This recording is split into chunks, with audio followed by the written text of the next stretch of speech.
குரு புஷ்ய யோகத்தை டச் பண்ணுறதுக்கு டிசம்பர் 2026. அதெல்லாம் பார்த்தீங்கன்னா நீங்கள் அப்படியே ஒரே லைட்டு 10 லைட்டு வந்து அடித்தா எப்படி இருக்கும் நம்ம மேலே ஃபோக்கஸு.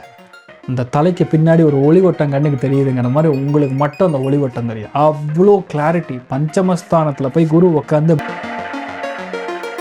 பசங்களை நல்லா பார்த்துக்கிட்டா போகிறோம். பசங்களா நீங்களும் உங்கள் அம்மா அப்பாவை நல்லா பார்த்துக்கணும். அம்மா அப்பாவை கால் பணிந்து வணங்கும் போது பெரிய மாற்றங்கள் உங்கள் பசங்களை நடக்கும், உங்களுக்கு நடக்கும். உங்கள் லைஃப் மாறுறது கண் கூட பார்க்கலாம். ரியாலிட்டி என்னென்னா, நிறைய பேருக்கு ஃபேமிலியில் இருக்கக்கூடிய சிக்கல்கள் கண்டிப்பாக முடியும். பெரிய பெரிய யூனிவர்சிட்டிஸில் நீ போய் ஜாயின் பண்ணுறதுக்கான பிராப்தம் இருக்கும். நிறைய பேருக்கு இந்த ஜட்ஜ்மெண்ட்லாம் உங்களுக்கு ரொம்ப சாதகமாக இருக்கும். மன திருப்தி ரொம்ப அதிகமாக இருக்கும். எல்லா காரியங்களும் நமக்கு நல்லது நடக்கும். 95% மீனத்துக்கு இந்த டைம் பீரியட்லன்னா குழந்தைகளுடைய ஆரோக்கியம், குழந்தைகளுடைய படிப்பு, குழந்தைகளுக்கு செய்ய வேண்டிய முக்கியமான விஷயங்கள். ஃபார் எக்ஸாம்பிள் சில பேர் பார்த்தீங்கன்னா இந்த டைம் ஆயும் சில பேர் கல்யாணம் பண்ணாமல் இருப்பாங்க. பொண்ணு படிக்கிறாங்க, பரவாயில்லைங்க, 28 வயசு தாண்டினாவே கொஞ்சம் கஷ்டம்தான். இப்போ இருக்கிற ஜோனில் ஒருவேளை இதே ஆணுக்காக இருக்கும்போது சுக்கிரன் ஜாதகத்தில் பாதிக்கப்படும் போது லேட் மேரேஜ் நடக்கும்.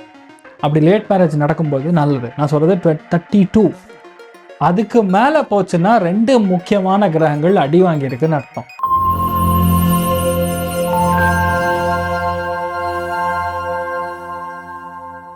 காஸ்மோ வியூ நேயர்கள் அனைவருக்கும் வணக்கம். இன்றைய நிகழ்ச்சியினுடைய சிறப்பு விருந்தினராக நம்மோடு இணைந்திருக்கிறார் ஜோதிஷ கஜகேசரி ஆச்சாரியா டாக்டர் ஹரிஷ் ராமன் அவர்கள் இணைந்திருக்காரு.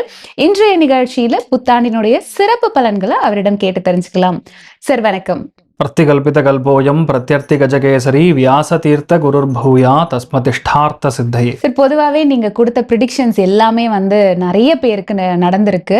அண்ட் நிறைய பேர் வந்து உங்களை இன்ஸ்பிரேஷனாக வந்து எடுத்துட்டு இருக்காங்க. ஸோ இன்றைய நிகழ்ச்சியில் எங்களுடைய நேயர்களுக்காக மேஷம் முதல் மீனம் வரை 12 ராசிக்காரர்களுக்கு இந்த புத்தாண்டு என்ன மாதிரியான பலாபலன்களை கொடுக்க போகுது அப்படிங்கிறத சொல்லுங்க சார். நிறைவா மீன ராசிக்காரர்களுக்கு இந்த வருடம் 2026 புத்தாண்டு என்ன மாதிரியான பலாபலன்களை கொடுக்க போகுது?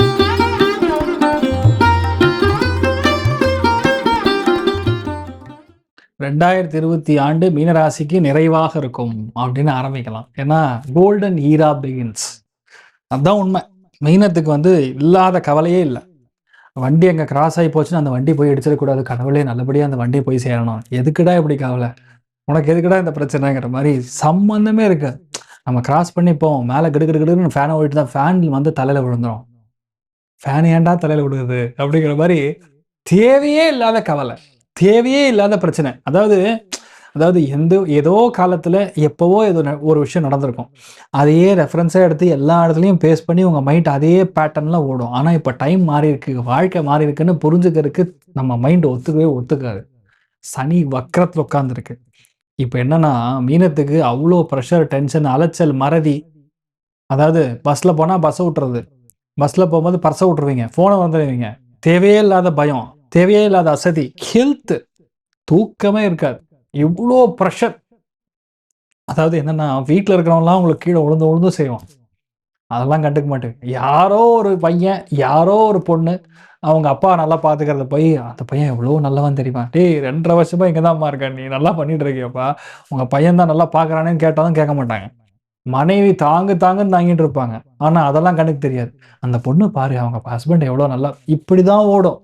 அதாவது எப்பவுமே மற்றவனை பற்றி மட்டுமே திங்க் பண்ணக்கூடிய ஒரு நிலைமை பொதுவாக மீனத்துக்கு இருந்துன்றது. Life is going to change அப்படிங்கிறதா உண்மை. பூர்வீக சொத்துக்கள் உங்கள் கைக்கு வரப்போகிறது. அருமையான வீடு கண்டிப்பாக அமைய போகுது. குழந்தை பாக்கியம் 100% நடக்க போகிறது. நிறைய பேருக்கு கல்யாணத்துக்கூடிய பிராப்தம் 100% நடக்கப்படுது. படிக்கிறதுக்கு வெளியூர் போகக்கூடிய பிராப்தம் 100% நடக்கப்படுது. இதுவரைக்கும் அடையாத புகழ் மீனத்துக்கு இனிமேல் அடையும். மனசு தெளிவாகும். நிறைய நல்ல சிந்தனைகள் கண்டிப்பாக கொடுக்கும். பல பிரச்சனைகள் ஓயும். ஃபஸ்ட்டு மனசு இருக்கிற பீதி ஃபஸ்ட்டு கம்மியாகும். ரெஸ்ட்லெஸ்னஸ் கம்மியாகும். கால் வலி, கை வலி, 24 மணி நேரம் ரொம்ப டயர்டாக இருக்கிறது, இந்த மாதிரி விஷயங்கள்லாம் கிளியர் ஆகும்.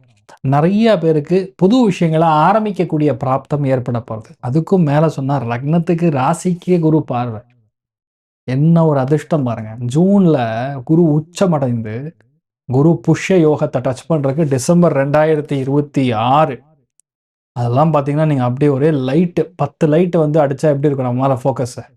இந்த தலைக்கு பின்னாடி ஒரு ஒளிவட்டம் கண்ணுக்கு தெரியுதுங்கிற மாதிரி உங்களுக்கு மட்டும் அந்த ஒளிவட்டம் தெரியும். அவ்வளோ கிளாரிட்டி. பஞ்சமஸ்தானத்துல போய் குரு உட்காந்து பாக்கியத்தை பார்க்கறது, பாக்கியமா உங்க லக்னத்தை பார்க்கறது உங்களுக்கு பெரிய அதிர்ஷ்டம். எப்படிப்பட்ட அதிர்ஷ்டங்கள்லாம் சொல்லிலாம் வழக்க முடியாது, தானா நடக்கும். தெய்வம் நம்ம கூட பேசும், எல்லாரு கூடயும் நல்ல நட்பு, நல்ல உறவு.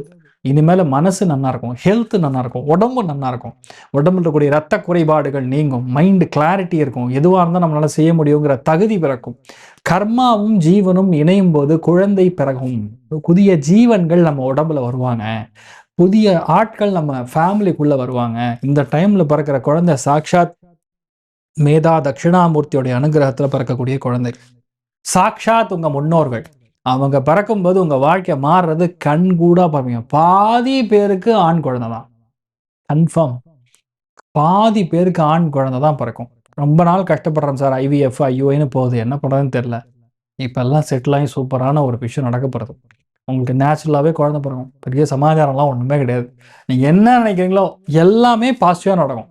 இப்போ நீங்கள் நினச்சிங்கன்னா போகிறோம், உங்களுக்கு குபேரன் உங்கள் கையிலே இருக்கான். உங்கள் பசங்களை நல்லா பார்த்துக்குங்க. குரு வந்து பஞ்சமஸ்தானத்தில் உட்காந்துன்னா போகிறோம், பசங்களை நல்லா பார்த்துக்கிட்டா போகிறோம். பசங்களா நீங்களும் உங்கள் அம்மா அப்பாவை நல்லா பார்த்துக்கணும். அம்மா அப்பாவை கால் பணிந்து வணங்கும் போது பெரிய மாற்றங்கள் உங்கள் பசங்களை நடக்கும், உங்களுக்கு நடக்கும். உங்கள் லைஃப் மாறுறது கண் கூட பார்க்கலாம். ரியாலிட்டி என்னென்னா, தெய்வ அனுகிரகம் நல்லா இருக்கு, தெய்வ அனுகிரகத்தோட குரு அனுகிரகம் நல்லா இருக்கு. எந்த விஷயத்தை இவ்வளோ நாள் நமக்கு நடக்கலை, தள்ளி போயிட்டு நடக்குமோ அதெல்லாம் இப்போ கரெக்டாக சக்கரமாக நடக்கும், ஆன் டைம். நம்ம சொல்லுவோம்ல, சில ஏர்லைன் மட்டும் சொல்லுவோம், we are very happy to announce the before time landing அப்படின்னு சொல்லுவாங்க. 10 நிமிஷத்துக்கு முன்னாடி வந்ததுக்கு அப்படி சொல்லுவான் அவன். இட்ஸ் a பிக் திங் ஆக்சுவலாக. அந்த மாதிரி இப்போ எல்லாமே கரெக்ட் டைமுக்கு நடக்கும், தள்ளி போகாது, அலைச்சல் இருக்காது, மனசு படபடுக்காது. அதாவது புரிதலே கம்மியாக இருக்கும். இப்போ நம்ம ஒன்று சொன்னால் அது வேற மாதிரி புரிஞ்சுப்பாங்க. அந்த மாதிரி இப்போ எல்லாமே கரெக்டாக அமையும். இந்த டைமில் வந்து நீங்கள் பண்ண வேண்டியது ஒன்று தான், தான தர்மம். நல்ல காரியங்கள் நடக்குதா, உங்களால் தான தர்மம் பண்ணுங்க. கோயில் கட்டுறாங்களா, தானம் பண்ணுங்க.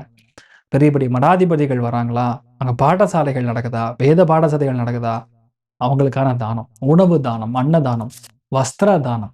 அதாவது நீங்கள் போடுற வஸ்திரங்களை தானம் பண்ணும் பொழுது உங்களுக்கு வந்து கவச்சம் மாதிரி சுவாமி இருப்பாராங்க. கவச்சம்னு என்ன அர்த்தம், அது ஒரு மேலே போட்டுவாங்கல்ல, அந்த ஆமை, அது உங்களுக்கு வரும். அந்த அளவுக்கு ஒரு பெரிய ஒரு வெற்றியை வந்து மீனராசி நண்பர்கள் பார்க்க போறீங்க. அதுவே மெயினாக வந்து மீனத்திற்குடைய பாக்கியஸ்தானத்தை பார்க்கறதுனால நிறைய பேருக்கு ஃபேமிலியில் இருக்கக்கூடிய சிக்கல்கள் கண்டிப்பாக முடியும். பெரிய பெரிய யூனிவர்சிட்டிஸில் நீங்கள் போய் ஜாயின் பண்ணுறதுக்கான பிராப்தம் இருக்கும். நிறைய பேருக்கு இந்த ஜட்ஜ்மெண்ட்லாம் உங்களுக்கு ரொம்ப சாதகமாக இருக்கும், மன திருப்தி ரொம்ப அதிகமாக இருக்கும், எல்லா காரியங்களும் நமக்கு நல்லது நடக்கும். 95% மீனத்துக்கு சூப்பராக இருக்குன்னா இமேஜின் பண்ணி பாருங்க, 100க்கு 95 கிளாரிட்டியாக இருக்கும். இந்த மாதிரி தகவல்கள் வந்து மதுவாக கன்ஃபியூஷனே வராது. எதுவாக இருந்தாலும் சரி, ஆன் த கோ டக்குன்னு நடக்கும். தெய்வ அனுகிரகம் உங்களுக்கு மீனத்துக்கு சூப்பராக இருக்குது. 2026 மன நிம்மதியோட, சந்தோஷத்தோட, நல்ல ஆயுள் பாவத்தோட நீங்களும் உங்கள் ஃபேமிலி, குழந்தை குட்டி எல்லாம் ஒன்று சேர்ந்து தெய்வ அனுகிரகத்தோட சூப்பராக இருக்கணும்னு நான் பிரார்த்தனை பண்ணிக்கிறேன். Here's wishing you 2026 a grand new year. So மீனராசிக்கு கிரகங்கள் எல்லாம் மாறதுனால இந்த வருடம் எந்த விஷயத்துல எல்லாம் கவனமா இருக்கணும் சார்? ரெண்டு விஷயமா, அதாவது Shani Guru combination in general is good. அதனால கிரகங்கள் மாறுவதுங்கிறது நல்லது. ஆனால் பஞ்சமஸ்தானத்தில் குரு இருக்கிறதுனால இந்த டைம் பீரியட்ல வேணா குழந்தைகளுடைய ஆரோக்கியம், குழந்தைகளுடைய படிப்பு, குழந்தைகளுக்கு செய்ய வேண்டிய மிக முக்கியமான விஷயங்கள். ஃபார் எக்ஸாம்பிள், சில பேர் பார்த்தீங்கன்னா இந்த டைம் ஆயும் சில பேர் கல்யாணம் பண்ணாமல் இருப்பாங்க. பொண்ணு படிக்கிறாங்க, பரவாயில்லைங்க, 28 வயசு தாண்டினாவே கொஞ்சம் கஷ்டம்தான். இப்போ இருக்கிற ஜோனில் நான் சொல்றது ஒரு 20 வருஷம் 30 வருஷம் முன்னாடி கூட 25க்குள்ள 28க்குள்ள கல்யாணம் பண்ணாலும் குழந்தை பிராப்தத்துக்கு பிரச்சனை கிடையாது. ஆனால் இப்போ இருக்கிற நிலைமைக்கு, இப்போ இருக்கிற ஃபுட்டு கல்ச்சருக்கு நம்ம வந்து 26 வயசுக்குள்ள கல்யாணம் பண்ணாதான் பெட்டருங்கிறது என்னுடைய suggestion. It is not my advice, it is a suggestion. ஏன்னா குழந்தை பிராப்தத்தில் பிரச்சனை கொடுக்குது. அந்த குருங்கிறது என்ன, கருமுட்டை வளர்ச்சியை வந்து இன்க்ரீஸ் பண்ணி கொடுக்கும். மங்களகாரகன் நல்லா இருக்கும்போது தான் குழந்தை வாரிசு ஆகும். இந்த டைம்ல நடக்கிறதுனால ஆட்டோமேட்டிக்காக அவங்க ஃபேமிலி லைஃப்ல நல்லா இருக்கும்னா இந்த டைம்ல முடிவு எடுத்து கல்யாணம் பண்ணிடணும். மெயினாக மீனராசிலையோ, மகரத்திலையோ, விருச்சிகத்திலையோ, கன்னிலையோ அல்லது நம்ம கடகத்திலையோ பிறந்திருக்கக்கூடிய, லக்னமாக பிறக்கக்கூடிய நபர்களுக்கு இப்போ டைம்ல வந்து கல்யாணம் பண்ணக்கூடிய பிராப்தம். அதனால படிச்சுட்டு இருக்காங்க, பரவாயில்லைங்க, 35 வயசுல கல்யாணம் பண்ணிக்கலாம். இப்போ நாங்கள் வெளிநாட்டில் இருக்கோம் சார், இந்த ஒரு கலாச்சாரம், they have to choose their self. வாழ்க்கையில் நடக்காது. சூஸ்ன்னு போயிட்டா வாழ்க்கை முடிஞ்சது, அவ்வளோதான். கரெக்டாக குரு நல்லா இருக்கிறவங்களுக்கு, குரு ஜாதகத்தில் நல்லா இருக்கிறவங்களுக்கு 28 வயசுக்குள்ள கல்யாணம் ஆகிடும். நெஞ்சு போனால் 30. சின்ன சின்ன தோஷங்கள்லாம் இருக்கும். என்னதான் ராகு கேது இருந்தாலும், என்னதான் செவ்வாய் தோஷம் இருந்தாலும், எப்படிப்பட்ட தோஷங்கள், மோசமான தோஷங்கள் இருந்தாலும் 29க்குள்ள கல்யாணம் ஆச்சுன்னா குரு சூப்பரா இருக்குன்னு அர்த்தம். இது பெண்ணுக்கு. ஒருவேளை இதே ஆணுக்கா இருக்கும்போது சுக்கிரன் ஜாதகத்துல பாதிக்கப்படும் போது லேட் மேரேஜ் நடக்கும். அப்படி லேட் மேரேஜ் நடக்கும்போது நல்லது. நான் சொல்றது 32 அதுக்கு மேல போச்சுன்னா 2 முக்கியமான கிரகங்கள் அடி வாங்கியிருக்குன்னு அர்த்தம். சுக்கிரனும் சரி, குருவும் சரி. இப்ப மீனத்துக்கு கரெக்டா டைம் வந்து செட் ஆயிருக்கு. புரியுதா? இப்ப பண்ணிட்டோம்னா நிறைய நல்ல விஷயங்கள். இன் ஜெனரல் எந்தெந்த லக்னங்கள் வந்து மேட்ச் ஆகும்னு பார்த்தோம்னா மீனத்துக்கு கடகம், விருச்சிகம், மீனம். அதை விட்டுனா சமசப்தமா இருக்கக்கூடிய கன்னி, ரிஷபம், மகரம். இந்த லக்னங்கள்லாம் மேட்ச் ஆகும். 6 லக்னங்கள் சொல்லியிருக்கேன். இந்த லக்னத்துல பாருங்க கண்டிப்பா அமைஞ்சிரும்.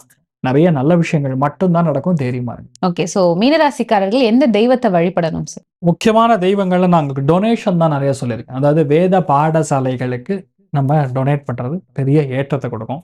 2வது எப்பெல்லாம் முடியுதோ அப்பெல்லாம் ராமேஸ்வரம் போயிட்டு வர்றது. அங்க பாத்தீங்கன்னா 16 அடிக்கு கீழே 8 அடி கீழே 8 அடி மேல ஆஞ்சநேயர் இருக்கார். அவரை போய் பாட்டு வந்தாவே நிறைய கர்மாக்கள் தீரும். சனி கேது காம்பினேஷன் ரிஷி முனி சன்னியாசிகளை குறிக்கும். இப்ப சனி நின்ற நட்சத்திரம் சனியாக போய் மாறும். அப்போ ஆஞ்சநேயரை பாட்டு வந்தாலும் நல்ல மாற்றங்கள். அதுக்கும் மேல நான் சொல்றது எந்த அளவுக்கு முடியுதோ வேத பாடசாலைகளுக்கு தான தர்மங்கள் பண்றது பயங்கர மாற்றத்தை கொடுக்கும். சூப்பரா இருப்பீங்க. சோ இன்றைய நிகழ்ச்சியில மேஷம் முதல் மீனம் வரை 12 ராசிகளுக்கு இந்த புது வருடம் என்ன மாதிரியான பலாபலங்களை கொடுக்க போகுது அப்படின்றத பத்தி ரொம்ப தெளிவான விளக்கங்கள் கொடுத்தீங்க. நன்றி சார். வணக்கம்மா. சர்வே ஜனா சுகினோ பவந்து, சமஸ்த சன்மங்களாணி பவந்த்ரோணு குண்வந்து. ததாஸ்து. நன்றி. வணக்கம்.